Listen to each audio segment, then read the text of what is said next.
Hong Kong, where glinting glass towers compete for attention amid a dazzling skyline.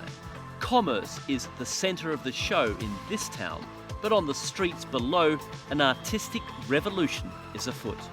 At this workshop in Hong Kong's New Territories, designer Elaine Yanlin Ng creates smart textiles and turns them into striking installations. Her work is often inspired by nature. Take Sunju, a kinetic sculpture modelled after a carnivorous plant.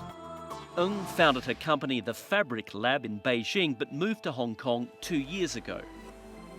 All these really exciting communities have just started in Hong Kong, and I think in 5 years the Hong Kong art scene could be completely different because we're not all just looking at high-end art, and also there's a lot of grassroots like art activities going on. But finding room to grow can be tough for artists in a crowded city that prizes big business.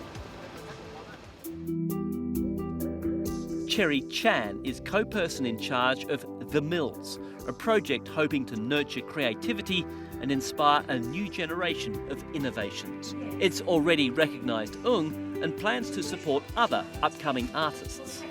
Well, I think what startups face here is there isn't enough of a community. If you look at the great cities for startups like the Silicon Valley or even New York, people know where to go to meet each other, to exchange ideas, to find investors, to find their suppliers. And I think we're missing that hub. Work is already underway at this former textile factory. When it's finished in 2018, it will house a startup incubator, an art gallery and retail space. We're spending 2-3 years just to redevelop the building. If we look at it from a pure economic point of view, it's much faster and more lucrative to just raise this and build another commercial building. But this is really our way of giving back to the city, of building a new community and exploring possibilities for the city as well as for the company. That company, Nanfeng Group, is now a leading property developer, but it has its roots in Chunwan as a cotton spinner. Back in the 1960s, the area was the heart of Hong Kong's textile industry, and the government developed it as the first satellite town. But in the 1980s, it grew quieter as much of the city's manufacturing moved to mainland China, and Hong Kong turned its economy to the services sector.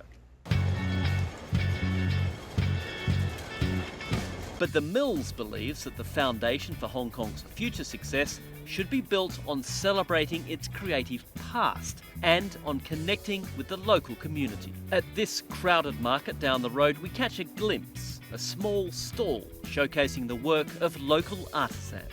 We have to understand where we come from, so we understand how we position, ourselves. And then this is exactly what we're building for the future. I think through art is a really good tool to kind of bring people together, our thoughts, our energy. I think how we move forward, I think that is actually what we need.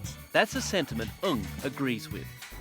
It is dangerous if Hong Kong just remain as a financial hub, because like anywhere could be a financial hub. Shanghai could be a great financial hub, and in fact it is. I mean, Shenzhen, London. If art is just a commodity to Hong Kong, then Hong Kong has not utilised art in its best way. From manufacturing hub to financial capital, sweeping change is a part of Hong Kong's past. Now, these artists are weaving creativity into the fabric of this vivid city to help shape a new future.